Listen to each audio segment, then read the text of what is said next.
Olá, é um grande prazer a gente estar juntos aqui nesse programa para tomar o cafezinho, o nosso café e fé. Você sabe que o nosso objetivo é falar do Evangelho, é proclamar as boas novas, aquilo que há de mais especial neste mundo. Tudo aqui é muito passageiro, tudo passa, mas a palavra de Deus, ela permanece para sempre. E os links estarão aí na sua TV e nós contamos mesmo com a sua participação, com o seu coração nesta obra aqui, orando por ela, para que esse programa alcance vidas. Também você pode compartilhar para que outros ouçam o Evangelho e, se for possível, contribuir para que nós possamos nos manter. Nós vamos para um pequeno intervalo e já estamos voltando.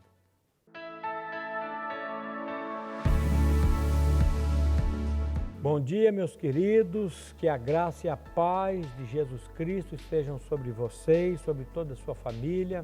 Hoje, na nossa meditação, eu quero ler um texto que se encontra em 1 Pedro, capítulo 2, versículo 24. A palavra de Deus nos diz assim: carregando Ele mesmo em seu corpo sobre o madeiro os nossos pecados, para que, mortos para os pecados, vivamos para a justiça.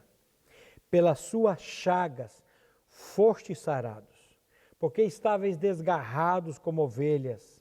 Agora, porém, vos convertestes ao bispo, ao pastor e bispo da vossa alma. Preste atenção no que o apóstolo Pedro, inspirado pelo Espírito Santo de Deus, está nos dizendo aqui. Quando ele está dizendo aqui, carregando ele mesmo em seu corpo sobre o madeiro, os nossos pecados, ele está falando aqui da obra de Cristo, ele está falando aqui da síntese do Evangelho. O que é Evangelho? Evangelho é tudo que Deus fez por nós na pessoa do seu Filho. Evangelho é a obra redentora de Cristo Jesus em nosso favor. Evangelho é a boa notícia que Cristo morreu e ressuscitou. Só que quando ele morreu lá naquela cruz, Pedro está nos mostrando aqui que ele levou, carregando ele mesmo. Eu fico impressionado com essa expressão, carregando ele mesmo. Deus não mandou um anjo, Deus não mandou um arcanjo, Deus não mandou um querubim. Deus, ele poderia ter usado um outro método, mas ele enviou o Filho amado dele para esse mundo. Quando João diz que Deus amou o mundo de tal maneira que ele deu o seu Filho único, o seu Filho unigênito, para que todo aquele que nele crê não pereça, mas tenha vida eterna. Então Jesus Cristo veio para esse mundo, meu querido, minha querida, para levar sobre o corpo dele o seu pecado, o meu pecado, os nossos pecados. João Batista, quando batizava as pessoas nas águas, quando João Batista avista Jesus, ele olha para Jesus, ele aponta para Jesus e ele diz lá em João 29, eis o Cordeiro de Deus que tira o pecado do mundo. Quando Pedro, o apóstolo, está dizendo, carregando, levando ele mesmo em seu corpo sobre o madeiro os nossos pecados. Quando Cristo morreu lá naquela cruz, ele fez uma obra de levar sobre si os nossos pecados. Quero que você leia na sua casa depois o capítulo 53 de Isaías. O profeta Isaías foi escrito aproximadamente uns 430, 450 anos antes da vinda de Cristo. E ali o profeta Isaías já está falando do Cristo que viria, que ele ia levar sobre si nossas dores, nossas enfermidades, as nossas doenças, porque além dele levar o nosso velho homem no corpo dele, a nossa velha natureza de pecado, ele levou também nossas dores, nossas enfermidades e as nossas doenças. Nós vamos tomar posse daquilo que Cristo fez por nós. Eu queria que você prestasse atenção nesse texto, queria que você confessasse esse texto e cresce no que a palavra de Deus está dizendo, que Cristo lá naquela cruz, Ele levou no seu corpo santo sobre o madeiro os nossos pecados. A palavra de Deus diz que aquele que não conheceu o pecado, Ele foi feito pecado por nós para que nele fôssemos feitos justiça de Deus. Glória a Deus por Cristo, glória a Deus pela obra que Ele fez por nós na cruz do Calvário. Fique agora com o pastor Glênio, com a palavra, e até o próximo programa, se o Senhor assim permitir. Graça e paz.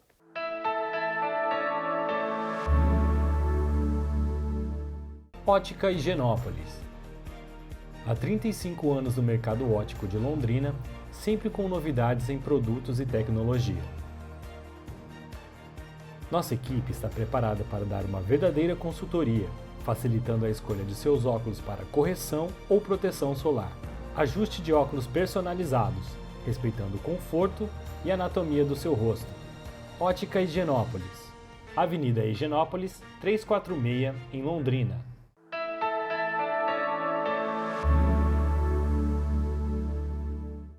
Vamos nos colocar diante de Deus, vamos orar.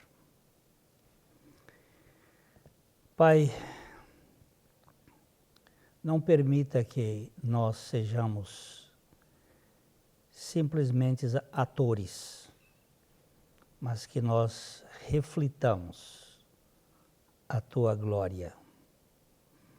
Te pedimos, Pai, que Tu abras os nossos entendimentos para compreendermos a dimensão da Tua linguagem em Cristo Jesus. Nós pedimos também por essas pessoas que estão ouvindo, para que elas realmente recebam toda a revelação do Teu Espírito Santo e que as suas vidas e famílias sejam tratadas por esta graça que nós não temos condições de explicar. Nós te pedimos, Pai, que nos leves sempre debaixo da Tua proteção, neste mundo tão caótico. Nós te pedimos em nome de Jesus. Amém.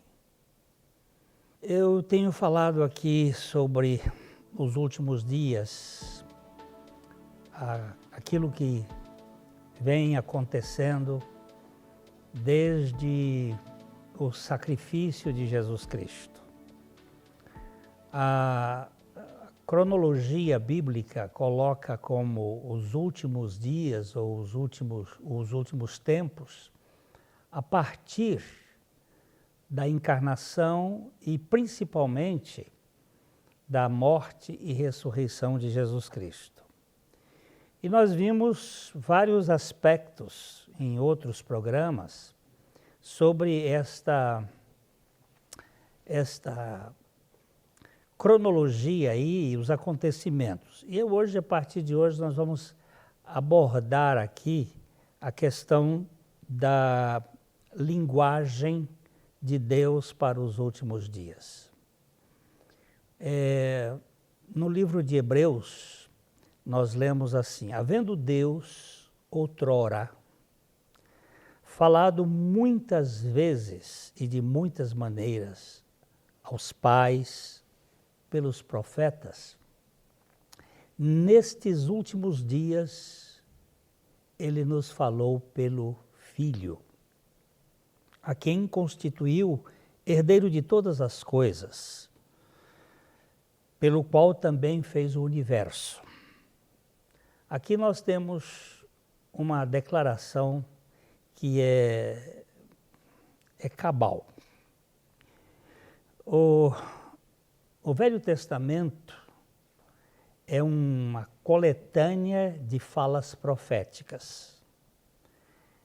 Nós temos ali, desde Gênesis até Malaquias, uma sucessão de profetas, de salmistas, de escritores que apontavam para uma realidade futura, aquilo que seria o projeto de Deus para a libertação do ser humano da cadeia, da prisão causada pelo pecado.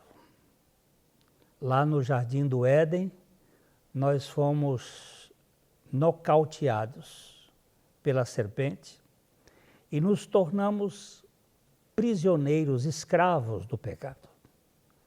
A palavra de Deus diz que quem comete pecado é escravo do pecado. E o projeto de Deus para a humanidade foi apresentado quando o Senhor Deus falava com a serpente, isto é, com a entidade maligna. Porém, inimizade entre ti, serpente, e a mulher, entre a tua descendência, isto é, a descendência da serpente, e o seu descendente, o descendente da mulher. Tu lhe ferirás o calcanhar, mas ele vai esmagar a tua cabeça. Então, aqui tem aquilo que os estudiosos da Bíblia chamam de proto-evangelho, ou seja, a primeira vez ou a primeira noção que nós temos do evangelho, da boa notícia, que da semente da mulher haveria alguém que desmancharia este projeto maligno que existe no mundo. E todos os profetas, nessa linha cronológica, começando com Moisés até Malaquias, eles vão tecendo um crochê bem feito que vai chegando para a culminância do advento de Cristo encarnado. E neste fato, aqui em Hebreus, ele está dizendo que Deus falou muitas vezes e de muitas maneiras. A gente sabe que Deus fala através da natureza. A criação, ela é uma linguagem do Criador, porque ela está apontando para alguém que transcende. Eu olho para o quadro da Mona Lisa, lá no Museu do Louvre, e eu não digo que aquele quadro foi uma criação espontânea, foi alguma coisa que surgiu por acaso, foi alguém que derramou a tinta e aquilo saiu. Por quê? Porque há muita inteligência, muito equilíbrio, a lei de Phi, a lei da beleza, está ali presente. E a natureza, ela tem um discurso. No Salmo 19, ele diz que os céus proclamam a glória de Deus e o firmamento anuncia as obras da sua mão. Não há linguagem, não há fala, mas ouve-se a sua voz e o seu entendimento até os confins do mundo. Porque essa xícara, ela fala a respeito de alguém que a fez. E o universo, ele tem o traço da linguagem de um Criador. Essa é uma maneira que Deus fala. Deus fala pelas Escrituras através de profetas, homens que tiveram uma vivência, uma comunhão, uma identificação profunda com Deus, e a partir desta identificação, eles passaram a falar em nome do Senhor. A palavra profeta é aquele que fala da parte de Deus para os homens. E aí, nessa maneira pode ser por sonhos, pode ser por poesias, pode ser por narrativas. Ele falou muitas vezes e de muitas maneiras. Mas nos últimos dias, agora ele usa esta palavra, os últimos dias, ele nos falou pelo Filho. E aqui nós temos o Filho, o descendente da mulher, que não foi fecundado pelo óvulo, pelo espermatozoide do homem, somente pelo óvulo da mulher.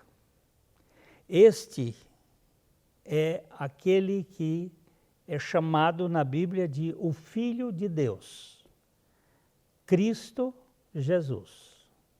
Cristo aponta para a natureza divina, Jesus para a natureza humana. As duas naturezas numa só pessoa. A divina, Cristo, a humana, Jesus. Ele agora, o Filho, ele é aquele que se tornou, foi constituído herdeiro de todas as coisas e pelo qual também fez o universo. Nós aqui temos duas questões muito importantes para a gente pensar. A herança de Deus foi dada ao seu Filho, porque herança é uma questão de família, é uma questão de que é passado de pais para filhos. E Deus nos fez de Jesus herdeiro de todas as coisas. E este herdeiro é o mesmo que também fez o universo. Isto aqui carece de maiores comentários. Nós vamos dar uma paradinha e já a gente volta para comentar sobre esses dois pontos.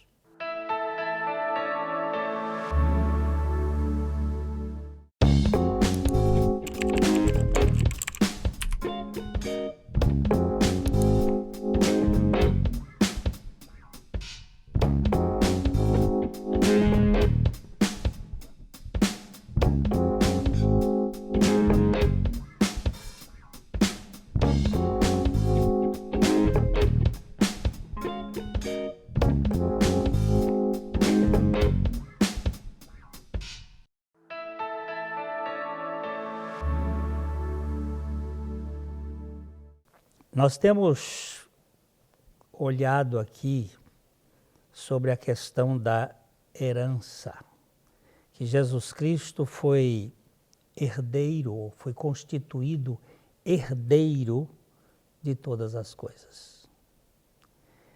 E esta herança, ela é compartilhada com aqueles que são de Jesus.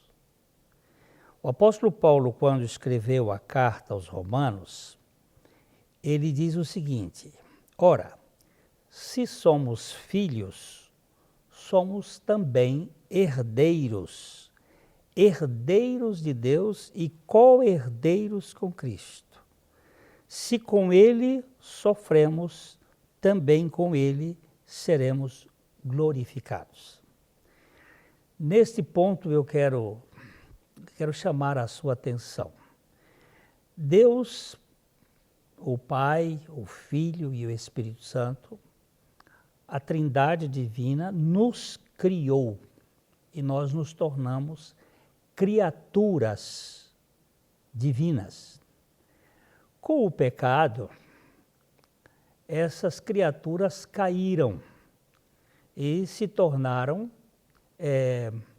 fugitivas de Deus. Lá no Jardim do Éden nós vemos exatamente isto. No momento em que os nossos pais pecaram, eles passaram a se esconder, a sair, buscar outro lugar que não fosse a presença de Deus. E a partir daí a raça humana é uma raça de desertores. criaturas caídas desertando do Criador. Mas o Pai, no projeto dele, como nós falamos, através do Filho, ele quer nos fazer filhos, não simplesmente criaturas.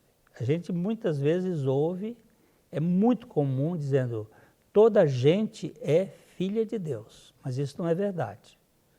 Toda gente, todos nós somos criaturas de Deus. Mas para sermos filhos, precisamos passar pelo crivo da obra do seu Filho. A própria palavra diz que Jesus veio para o que era seu, ali parece que está se referindo realmente ao povo judeu, mas os seus não receberam, mas a todos quantos o receberam, deu-lhes o poder de serem feitos filhos de Deus, a saber, os que creem no seu nome, os quais não nasceram do sangue, nem da vontade da carne, nem da vontade do varão, mas de Deus. Então, o projeto de Deus é nos fazer filhos. E se somos filhos, somos também herdeiros. Herdeiros de Deus e co-herdeiros com Cristo. Se com ele sofremos, também com ele seremos glorificados. Ora, o que é essa linguagem do Filho? É a linguagem final e conclusiva de Deus para os últimos dias, para os últimos tempos. Transformar criaturas humanas caídas em membros da família de Deus, filhos por adoção, tornando-se filhos legítimos pela identificação com o Espírito Santo. Ele nos adotou para que nós nos tornássemos filhos. E há uma palavra aqui interessante. Herdeiros de Deus e co-herdeiros com Cristo. Eu não sei se você já observou a palavra co-herdeiro. Eu já falei isso em outros programas passados, que o herdeiro, ele herda uma parte. Vamos dizer assim, numa família tem 5 filhos e os pais morrem, os filhos passam a herdar, cada um deles, 1/5 da herança. Mas se eles forem não só herdeiros, mas co-herdeiros, significa que a herança de um é a herança do outro. Todos são donos daquelas propriedades. E aqui, em Cristo Jesus, Deus nos fez. Jesus é o herdeiro de todas as coisas. E nós somos co-herdeiros com Ele. Por isso que Paulo vai nos dizer em Coríntios, que assim, tudo é vosso, e vós de Cristo, e Cristo de Deus. Essa coerência é uma coisa muito importante. Jesus Cristo se tornou o herdeiro de todas as coisas e compartilhou conosco toda essa realidade. É por isso que Paulo vai dizer assim, se com ele sofremos, também com ele seremos glorificados. Há uma característica aqui chamando a atenção nossa, que a vida cristã não é uma vida de convescote, não é uma vida de piquenique. Nós estamos num mundo caído e num mundo agressivo. E nós temos aqui uma luta de sofrimento, mas também teremos uma glória que há de ser revelada. O apóstolo Paulo diz que não há de se comparar esse sofrimento do mundo presente com a glória que há de se manifestar futuramente. Agora, ele é o herdeiro de Deus, não é? E também ele é o Criador de todas as coisas. Isto é uma coisa que nós precisamos, todas as coisas todo o universo foi criado por Ele, pelo qual também fez o universo. Eu sei que nós estamos vivendo numa cultura em que se nega a criação do universo por Deus. Mas é bom a gente pensar que essa proposta, essa teoria, ela não tem uma sustentabilidade científica. Assim como eu posso dizer que o criacionismo não pode ser tido como científico, também o Big Bang não pode ser considerado como científico, porque não pode ser comprovado. Mas segundo a Bíblia, aqui nós falamos pela palavra que Ele é o Criador do universo. Todas as coisas foram feitas por Ele.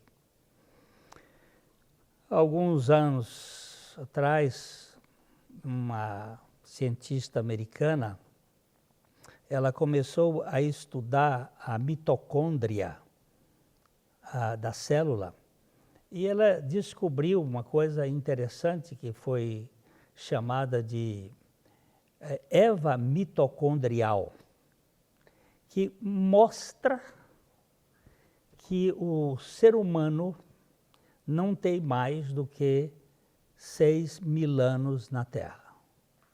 Isto é ridículo para quem tem uma mente voltada para a chamada ciência especulativa. Mas é um fato que não pode ser desfeito ou desconsiderado. Bem assim como o cromossomo Y. Ele mostra também que nós descendemos de um só pai, que eles chamam hoje de Adão Y. Tanto a Eva mitocondrial como o cromossomo Y estão falando de algo que chama a nossa atenção, de que há um Criador, que o mundo não é tão antigo como se pensa, e que nós precisamos considerar com mais exatidão este que fala da parte de Deus. Deus falando a nós através de Jesus Cristo. E o apóstolo Paulo vai dizer que nele, isto é, em Jesus, estão escondidos todos os tesouros da sabedoria e da ciência. Eu queria aqui que você não fechasse o seu filtro e que se você pudesse considerar este Jesus, certamente você terá um grande privilégio de conhecer alguém que ama pecadores e salva a gente da maneira equivocada como nós temos vivido neste mundo. Que Deus conceda a você essa realidade espiritual. Nós queremos também dizer que se você não ouviu os outros programas desta série, eles estão aí no YouTube, está aí o endereço que você pode entrar e pegar outras partes desta realidade que nós estamos vivendo ultimamente no final dos últimos dias. Não temos muito tempo mais. Está chegando aquele tempo de validade.